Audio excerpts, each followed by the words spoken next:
કાનગર, કચ્છ આહિર મંડળ પ્રમુખ. અમારે મેન મુદ્દો જે છે કે જે સાલપોખને આ પ્રદૂષણ કરી રહ્યા છે, 22 વર્ષથી પ્રદૂષણ ચાલુ છે અને કોઈને પણ દાદ નથી આપતી. ગામવાળા, આજુબાજુના 5-7 ગામ છે એ બધાએ ભેરા થયા. જ્યારે અમારે સમાજને સાજાને ભેરું થવું પડ્યું. અમારા ગુરુદ્વારા ગાદી છે એને પણ બહુ આ પ્રદૂષણ નડે છે.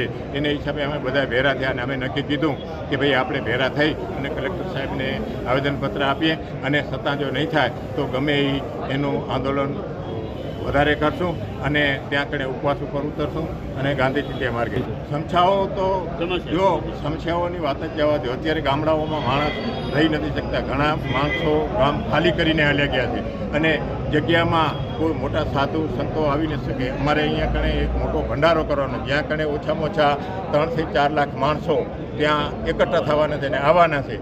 એટલે આ પ્રદૂષણને હિસાબે આ બધું યોગ્ય નથી. હા, અને ઇસ્કોલ જે હતી એ ઉપાડીને બીજી જગ્યાએ જઈ ઇસ્કોલ છતાં બીજી જગ્યાએ તો બાજુમાં જ જાય. ઉમાં એટલા ને એટલું પ્રદૂષણ થાય છે એટલે છોકરાઓને શ્વાસને પણ બહુ મોટે પાયે નુકસાન છે અને ગામવાળા ખૂબ રજૂઆતો કરે છે પણ આ લોકો દાદ યોગ્ય નિર્ણય નહીં આવે તો અમે નક્કી કીધું છે કે સમાજ દ્વારા આંદોલન કરશું અને ત્યાં કણે ભૂખ હડતાલ પર ઉતરશું અને ગાંધી ચિંધ્યા માર્ગે જશું. આજે અમે કલેક્ટરશ્રીને આવેદનપત્ર આપવા આવ્યા છીએ.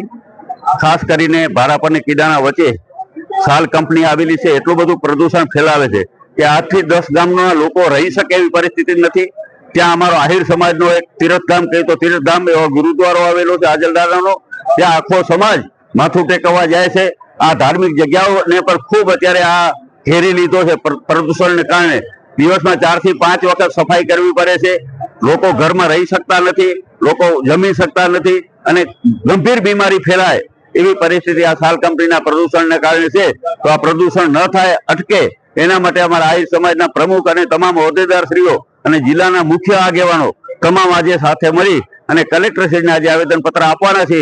અને ખાસ કરીને આ કંપની કોઈ પણ ભોગે કાં તો એનો પ્લાન્ટ જ ખસેડી લે, નહીંતર આજુબાજુના 8 થી 10 ગામોને પ્લાન કરવું પડે એવી પરિસ્થિતિ ઊભી થઈ છે. તો આની ગંભીરતા લઈ વહીવટી તંત્ર કાયમી એનો ઉપાય થાય એના માટે એનું પગલાં ભરે. કારણ કે અમે અગાઉ જીપીસીસીમાં કલેક્ટરશ્રીને ત્યાંના પ્રાંત અધિકારીને રજૂઆતો કરીને થાકી ગયા છે.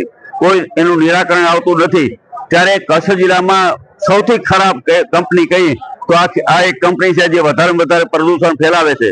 આજે તમે ગામમાં જાઓ, ખેતીવાડી ખતમ થઈ ગઈ છે આજુબાજુની. ત્યાં ગામડામાં બાજુમાં સ્કૂલ આવેલી છે, સ્કૂલની હાલત પણ ખૂબ ખરાબ છે. કેન્સર જેવી ગંભીર બીમારીઓ પણ થાય એવી પરિસ્થિતિ છે. એટલા માટે તાત્કાલિક કાર્યવાહી કરે એના માટે થઈને કચ્છ જિલ્લા કોંગ્રેસ આહિર સમાજના તમામ આગેવાનો સાથે મળી અને આજે કલેક્ટરશ્રીને અમે આવેદનપત્ર આપવા આવ્યા છીએ.